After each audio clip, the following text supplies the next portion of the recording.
किसी नगर में सागर दत्त नाम का एक व्यापारी रहता था। उसके लड़के ने एक बार 100 रुपए में बिकने वाली एक पुस्तक खरीदी। उस पुस्तक में केवल एक श्लोक लिखा था, जो वस्तु जिसको मिलने वाली होती है वह उसे अवश्य मिलती है। उस वस्तु की प्राप्ति को विधाता भी नहीं रोक सकता। अतएव मैं किसी वस्तु के विनष्ट हो जाने पर न दुखी होता हूँ और न किसी वस्तु के अनायास मिल जाने पर आश्चर्य ही करता हूँ, क्योंकि जो वस्तु दूसरों को मिलने वाली होगी वह हमें नहीं मिल सकती और जो हमें मिलने वाली है वह दूसरों को नहीं मिल सकती। उस पुस्तक को देखकर सागर दत्त ने अपने पुत्र से पूछा, तुमने इस पुस्तक को कितने में खरीदा है? पुत्र ने उत्तर दिया, 100 रुपए में। अपने पुत्र से पुस्तक का मूल्य जानकर सागर दत्त कुपित हो गया। वह क्रोध से बोला, अरे मूर्ख, जब तुम लिखे हुए एक श्लोक को 100 रुपए में खरीदते हो तो तुम अपनी बुद्धि से क्या धन कमाओगे?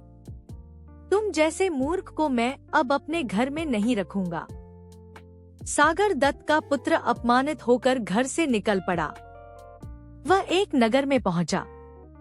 लोग जब उसका नाम पूछते तो वह अपना नाम प्राप्तव्य अर्थ ही बतलाता। इस प्रकार वह प्राप्तव्य अर्थ के नाम से पहचाना जाने लगा। कुछ दिनों बाद नगर में एक उत्सव मनाया गया। नगर की राजकुमारी चंद्रावती अपनी सहेली के साथ उत्सव की शोभा देखने निकली। इस प्रकार जब वह नगर का भ्रमण कर रही थी तो किसी देश का राजकुमार उसकी दृष्टि में आ गया। वह उस पर मुग्ध हो गई और अपनी सहेली से बोली, सखी, जिस प्रकार भी हो सके इस राजकुमार से मेरा समागम कराने का प्रयास करो।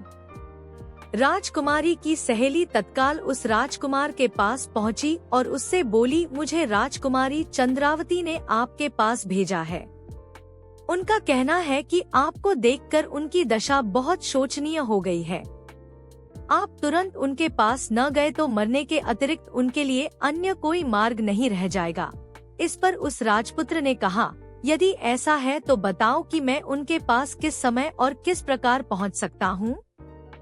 राजकुमारी की सहेली बोली, रात्रि के समय उसके शयन कक्ष में चमड़े की एक मजबूत रस्सी लटकी हुई मिलेगी। आप उस पर चढ़कर राजकुमारी के कक्ष में पहुंच जाना। इतना बताकर राजकुमारी की सहेली तो वापस लौट गई और राजकुमार रात्रि के आगमन की प्रतीक्षा करने लगा।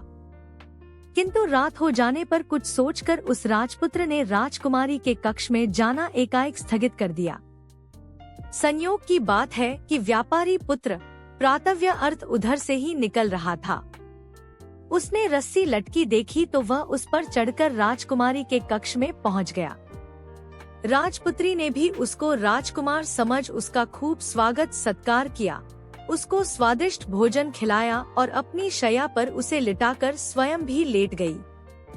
व्यापारी पुत्र के स्पर्श से रोमांचित होकर उस राजकुमारी ने कहा, मैं आपके दर्शन मात्र से ही अनुरक्त होकर आपको अपना हृदय दे बैठी हूँ। अब आपको छोड़कर किसी और को पति रूप में वरण नहीं करूँगी। व्यापारी पुत्र कुछ नहीं बोला, वह शांत पड़ा रहा। इस पर राजकुमारी ने कहा, आप मुझसे बोल क्यों नहीं रहे हैं? क्या बात है?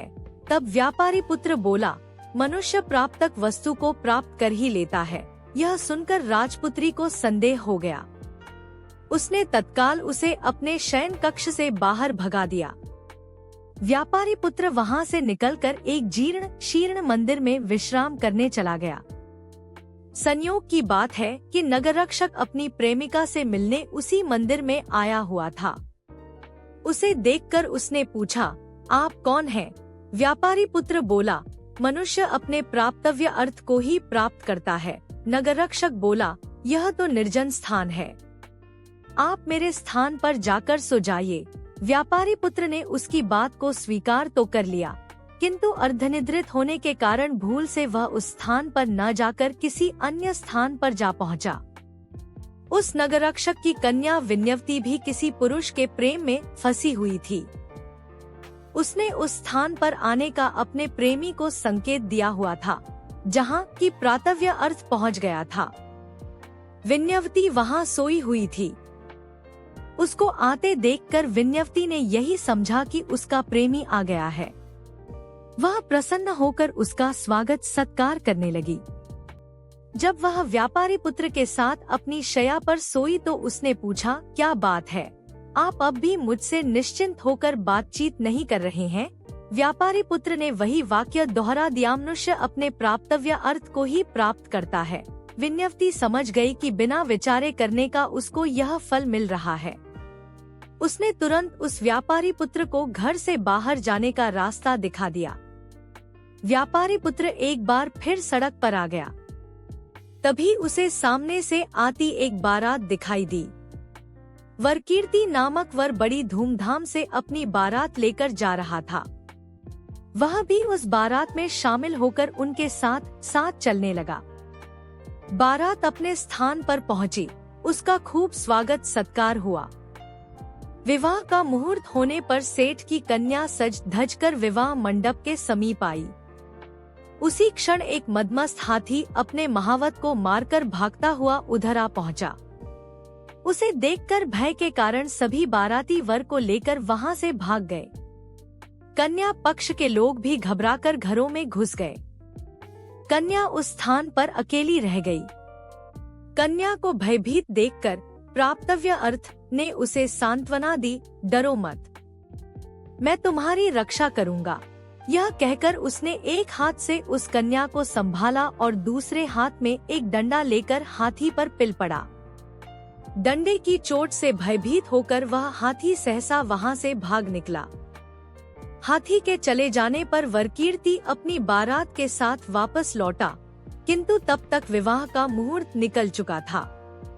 उसने देखा कि उसकी वधू किसी अन्य नौजवान के साथ सटकर खड़ी हुई है और नौजवान ने उसका हाथ थामा हुआ है। यह देखकर उसे क्रोध आ गया और अपने ससुर से बोला, आपने यह उचित नहीं किया। अपनी कन्या का हाथ मेरे हाथ में देने के स्थान पर किसी अन्य के हाथ में दे दिया है। उसकी बात सुनकर सेठ बोला, मुझे स्वयं भी नहीं मालूम कि यह घटना कैसे घटी। हाथी के डर से मैं भी तुम सब लोगों के साथ यहाँ से भाग गया था। अभी अभी वापस लौटा हूँ। सेठ की बेटी बोली, पिताजी, इन्होंने ही मुझे मृत्यु से बचाया है, अतः अब मैं इनको छोड़कर किसी अन्य के साथ विवाह नहीं करूंगी। इस प्रकार विवाद बढ़ गया और रात्रि भी समाप्त हो गई। प्रातः काल वहाँ भीड़ इकट्ठी हो गई।